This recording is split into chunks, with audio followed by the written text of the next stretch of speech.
Olá a todos, bem-vindos ao quarto episódio do Negócio Mistério. Eu sou Humberto Ferreira, tenho aqui comigo o Vasco Sousa. Olá, Humberto. Bonjour, Vasco. Bonjour, Humberto. Podemos hoje falar assim, não é? Vamos falar sobre um dos negócios mais inacreditáveis a todos os níveis do Futebol Clube do Porto, num passado muito recente. Vamos falar de Giannelli Mboulá no Futebol Clube do Porto. Época 2015. Assinou o contrato por 5 temporadas e custou ao Futebol Clube do Porto 20 milhões de euros. E assinou por 5 anos, mas só ficou meia época no Porto. É que nem sequer foi emprestado, ele foi mesmo vendido. Por 24 milhões, é um super negócio. Ele valorizou. Custou 20 milhões e foi vendido por 24 milhões. Há alguns fenómenos assim, de jogadores que não rendem nada, mas incrivelmente ainda saem valorizados. Sabes que quando tu tens um Ferrari, ele tem sempre valor. Percebes isto? Sim, percebo, mas mas este Ferrari mudou de dono, mas mesmo assim... Porque o Lopetegui convenceu o Pinto da Costa para contratar Giannelli Mboulá a dizer é um Ferrari, este jogador é um Ferrari. Ao que Pinto da Costa, passado uns meses, disse que o Ferrari estava sempre na garagem. Eu acho que devia ser um testa-roça daquele rei dos gaceteiros dos finais dos anos 80, sabes? Esse filme, que estava lá preso que não saía de casa e quando saiu partiu-se todo. Não foi o caso aqui com o Mboulá, mas Mboulá de facto figura como um dos jogadores aí de umas transferências menos bem conseguidas que aconteceram no futebol. Quando se fala em flops, o Mboulá tem sempre que estar na lista, principalmente até pelo valor envolvido na transferência. Na altura ele não chegou a ser o mais caro da história do Porto, mas andou lá perto, certo? Não, ele na altura passou a ser o mais caro até do futebol português, porque o Hulk tinha sido... eu pensava que ainda seria o Hulk. As contas depois não se podem ser feitas de uma forma assim tão aritmética, mas o Hulk custou 19 milhões por 85% do passe. O Mboulá custou 20 milhões por 100%. É óbvio que se olhares depois na plenitude 100%, o Hulk é mais do que 20 milhões, mas não custou mais que 20 milhões. O Porto não gastou tanto dinheiro. O Mboulá começa a revelar-se nos escalões secundários, no Gangan, a equipa que revelou, por exemplo, o Drogba, e salta da segunda divisão, do Gangan, para o histórico Marselha. Tal como o Drogba. É verdade. Mas o Drogba pelo menos já tinha provas na primeira divisão, já tinha jogado na primeira divisão. O Mboulá ainda não, mas se calhar por essa questão do Drogba, o Marselha pensou, bem, temos aqui outro diamante, vamos contratá-lo. Ele fica 2 anos em Marselha. A primeira época é utilizado com bastante regularidade, mas não se destaca muito. Na segunda época com o Marcelo Bielsa está em grande. É o Marselha que tem o Payet, que também joga muito nessa temporada, tem o Thauvin, o Gignac. A equipa joga muito bem, não consegue troféus, como tem sido a panagem do Marselha ao longo dos últimos anos. Mas o Mboulá enche o campo, era um jogador... os vídeos que surgiam, entretanto, quando começou a ser falado para vir para o Porto, que tinha... Fazia tudo no meio campo, o meio campo era dele. Era um box-to-box que conduzia muito bem a bola, tinha um bom pé esquerdo, uma boa visão de jogo, um bom remate. Claro que em Portugal nós não conhecemos tanto o Mboulá nessa altura, mas ao ver os vídeos realmente parecia... Eu acho que a grande grande reforço. Sim, mas eu acho que a grande dúvida que andou sempre em volta de Mboulá era o facto de custar 20 milhões de euros para um médio, e estamos a falar em 2015, portanto estamos a falar há 10 anos, era um valor bastante alto. Se pensarmos tipo a fasquia dos 20 milhões, o Benfica depois só atinge passado uns tempos quando contrata o Raul de Tomás, e depois o próprio Raul Jiménez também entra um bocado nesse lado, mas eram avançados. Para contratar um médio por 20 milhões tinha que ser muito... Tinha que ser goleador, não é? E ainda por cima lá está, era um médio que não era isso. De todo. Ainda por cima ele não era o número 6, não era o número 10, 20 milhões parecia realmente excessivo, e a ideia seria mesmo... tinha que correr bem, basicamente. Era isso. Ou seja, ele tinha que chegar, impor-se logo de caras, fazer grandes exibições, não só no campeonato como na Champions, e a ideia do Porto seria valorizar e pelo menos conseguir o dobro, ou seja, comprar-me por 20, tentar vendê-lo. Ele tinha uma cláusula de rescisão de 50 milhões, se não me engano, o Mboulá, quando assina, e foi convencido pelo Lopetegui. O jogador chega ao Futebol Clube do Porto com 22 anos, a fazer 23. Sim, ele ainda era jovem. E ele acabou por dizer na sua apresentação que tinha sido convencido pelo Lopetegui e que não tinha vindo pelo capítulo financeiro, pelo facto do Futebol Clube do Porto não pagar muito bem a jogadores que ainda estavam a aparecer no futebol.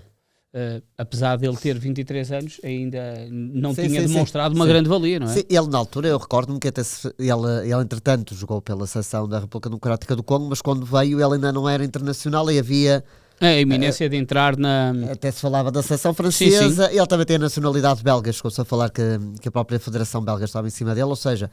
Toda a gente o queria, mas ele depois foi para a República Democrática do Congo. Nesse momento parecia que o Imbula era o jogador da moda, em que os clubes e as seleções o queriam, mas foi só de pouca dura. E ele, estamos a falar de um Porto que ainda que perdeu 2 dos titulares no meio campo da época anterior, que era o Casemiro e o Oliver, mas o Imbula não ocupava nem a posição nem de um nem do outro, claro. Ele estava ali no meio. Exato, ou seja, ele no fundo jogava na posição 6,5 ou já na posição que já era do Herrera. Certo. O Herrera já vinha da época anterior a titular com o Lopetegui. O Porto também contrata o Danilo Pereira e o André nesse mercado.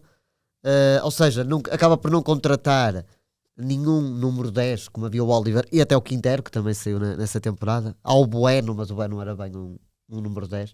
E também quase não jogou por isso. O Bueno era um 9,5. É isso.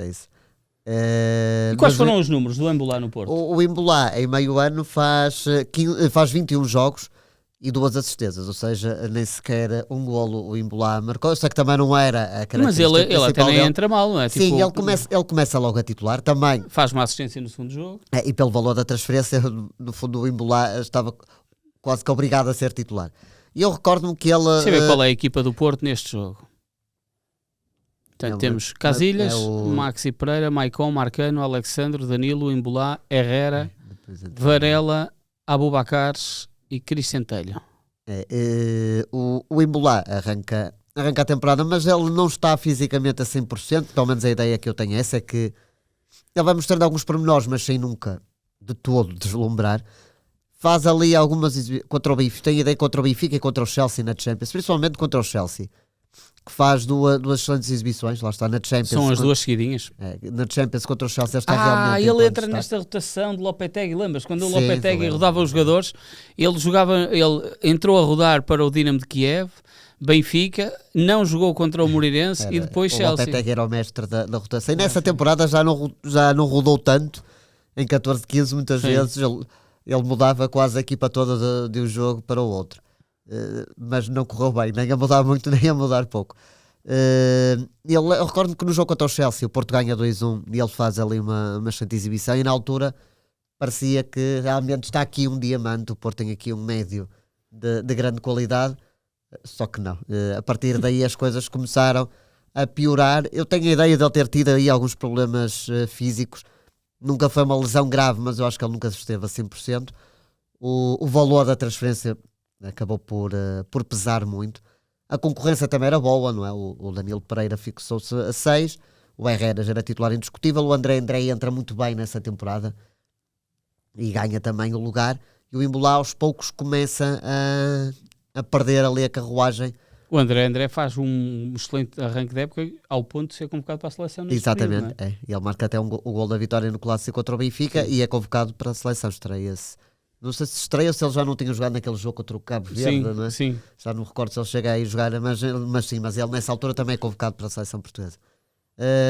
E entretanto, há um jogo depois que já se começa, em janeiro já começam a vir rumores que o Imbula pode sair do Porto.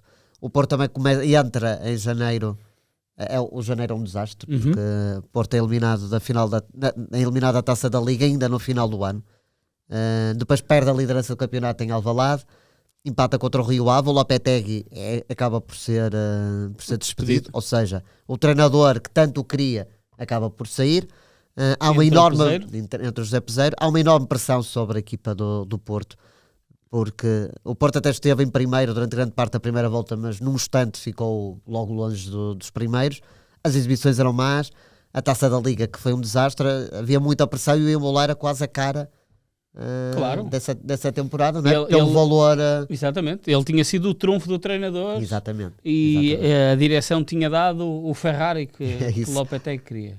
Depois eu lembro que há um jogo que acaba por ser marcante, que é no Bessa, nos quartos de final da Taça. É verdade. Já há aí rumores que o Imbulá poderá sair. Imbulá titular, mas titular sai... não, suplente. Esse aqui não é pior. É que o Imbulá verdade, pois é suplente. suplente. Ele entra aos 37 minutos e foi expulso. É isso. Ou seja, estamos nos quartos de final da Taça, derby contra o Boa Vista. O Porto até acaba por se qualificar com muitas dificuldades, e essas dificuldades ainda são maiores porque o Imbulá entra na primeira parte, alguém se lesiona que eu não sei quem. É o Evandro. E acaba por ser expulso. Acho que ele calca um adversário, vê o cartão vermelho direto, ou seja, ele fica uma horita, 20 minutos. Porto, 20 isso, minutos com menos um jogador. E ele só joga meia hora, no fundo. Não, mas importa dizer que o Elton defende um penalti. Nos descontos, sim. E eu lembro que a partir da expulsão do Imbulá, o Porto basicamente só defende, sofre ali uma grande pressão do Boa Vista, até ao penalti o Elton defender. Mas quando o Imbulá é expulso, acho que se mostrassem as caras dos adeptos do Porto, era aquela cara de a sério, este homem só veio aqui fazer asneiras, custou tanto dinheiro, não joga nada e ainda consegue ser expulso num jogo tão importante. Acho que foram inglórios com o Imbulá. Sim. Entretanto, ele ainda joga. O Porto, como perde contra o Marítimo na Taça da Liga, fica logo praticamente fora da competição. E roda completamente o plantel nas duas últimas jornadas, contra o Famalicão e o Feirense, que estavam as duas na segunda liga, e o Porto até perde os dois jogos, contra o Famalicão e o Feirense. Imbulá joga os dois jogos. E o Imbulá é titular nos dois jogos. Lá está, já é uma equipa secundária, até houve vários jogadores da equipa B que jogaram nesses jogos. Ou seja, o Imbulá passou de quase, não diria o craque da equipa, não é? Porque nunca o foi, mas havia uma grande expectativa que ele pudesse ser uma das estrelas da companhia, para acabar a jogar com os suplentes e com os jogadores da equipa B. O último jogo do Imbulá tem como referência ofensiva Suc. Exato. Pronto, também está ali o André Silva, mas está a aparecer o André Silva. Sim, o André Silva aqui começa a aparecer nesta fase. Temos o Vitor Garcia, o Cote, e o Cote, que é o José Ángel. Sim. Ou seja, o Oliveira, que na altura jogava pouco. E o banco, eu lembro que neste jogo, acho que é a estreia do Peseiro, se não é estreia, é o segundo jogo do Peseiro. E ele não faz alterações e o banco é só jogadores da equipa B.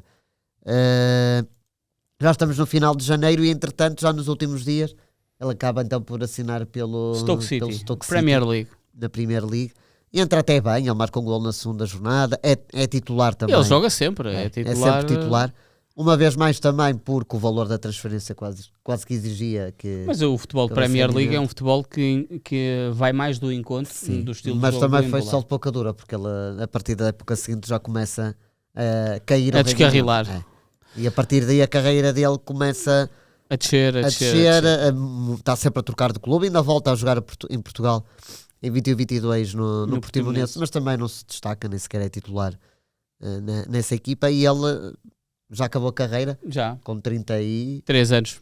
Com 33 anos. Ele tem 33 anos. Já acabou a carreira. Terminou, o último clube dele foi o Istanbulspor. E fica aqui, ainda por cima, sempre se falou muito que o Porto, na altura do Lopetegui, que teve um projeto grandioso demais, em que gastou muito dinheiro com muitos jogadores, e o sucesso desportivo foi nulo. E o Imbulá é uma das caras. Há também o Adrián, mas se calhar percebe-se mais o valor gasto pelo Adrián, porque já era um jogador avançado, consagrado, sim. Era avançado, era num sentido. Foi menor. E mesmo assim foi menor que o Imbulá. Sim. Mas pronto, estamos a falar de um jogo que era do Atlético de Madrid, que era campeão espanhol e vice-campeão da Europa, e que jogava nessa equipa, não estava lá só a treinar. Ou seja, apesar de não ter rendido no Porto, mas até se percebe que haja aqui este investimento. No Imbulá, pronto, houve um encantamento qualquer. É normal, é um treinador é um treinador mas com pronto, foi muito caro. É um treinador com aura, é um treinador com poder dentro da estrutura, e que decidiu as contratações. E esse mercado do Porto, não sei, lembras-te de alguns dos jogadores que o Porto contratou? Nós já falamos aqui do Danilo e do André e do Bueno, mas é o ano em que chega o Casilhas, é verdade, que chega o Maxi Pereira vindo do Benfica. O Corona, Layun, o Pablo Osvaldo, que também já falamos aqui. Ou seja, é um mercado com nomes muito fortes, mas que também implicam um forte investimento, não é? O Casillas, eu lembro que o Real ainda pagava ali uma coisa. Sim, uma porcentagem, mas de qualquer forma, mas era um salário muito alto. Exatamente. O Maxi Pereira, obviamente, para trocar o Benfica pelo Porto, também veio a ganhar bastante. Sim. O Pablo Osvaldo, apesar de já não estar no no topo da carreira, mas certamente não veio a Claro. receber pouco, ou seja, O Telho emprestado pelo Barça. ou seja, aqui muitas apostas fortes, a gastar muito dinheiro e pelo menos em termos imediatos não houve retorno. O Casillas e o Max ainda são campeões, mas já mais em frente, em 15-16, mas o resto é muito dinheiro gasto. Nem estou a falar do Corona ou do Lyon, porque eles provavelmente não terão sido tão... O Corona ainda foi alto, o Corona foi 10 milhões. Ou 90, o Corona ainda foi caro. Mas o Corona também era novo ainda. E já jogava na Europa, no 90, e portanto era um bom 90. Percebia-se mais, e também o rendimento dele foi diferente. O Imbulá foi mesmo um dos maiores desastres das transferências do Porto. 20 milhões é muito dinheiro. É mesmo muito dinheiro. Em 2015 é muito dinheiro mesmo muito dinheiro, 20 milhões. Mas o Porto depois faz aquele encaixe de 24 e sabes que ainda ficou com 15% e uma futura mais-valia. Eu acho que isso não aconteceu. Exato. Porque acho que ninguém comprou ao Stoke City o Imbulá por acima de 24 milhões. Acho que já não houve, já não enganou mais ninguém. Exatamente. Ora, Imbulá, o nosso episódio desta semana do Negócio Mistério. Já sabem que estamos de regresso na próxima semana. Se têm sugestões, não hesitem em contactar-nos, em inscrever nas caixas de comentários, seja no site, no YouTube, no Spotify, onde quiserem. Estaremos atentos e obrigado a todos que falam connosco, especialmente vais que tiveste um amigo a falar-te no episódio do Kralir, não é? É verdade. O Gabriel até me enviou o vídeo com os frangos do Kralha, que até muitos deles até foram piores do que aquilo que o meu imaginário tinha. Eu recordava-me de alguns, mas não me recordava, por exemplo, em Braga, que foi um desastre. Estavas sem óculos quando viste esses vídeos antes. Foi mesmo muito mal, por isso obrigado, Gabriel. Ainda por cima, apesar de ter sido tão mal, foi também hilariante ver aquela coletânea do Ivica Caralho. Para a semana, nós também falamos já do Bócio. É verdade. E também existe um vídeo só com os frangos do Bócio. É verdade. Só não encontramos do Stojkovic. Também tem menos tempo, se calhar. E aí houve outro tipo de paragens. Exato, não foi tanto entre os postos. Era mais no outro sentido. Para a semana vamos trazer um homem golo ou talvez não. Regressem connosco. Fiquem bem.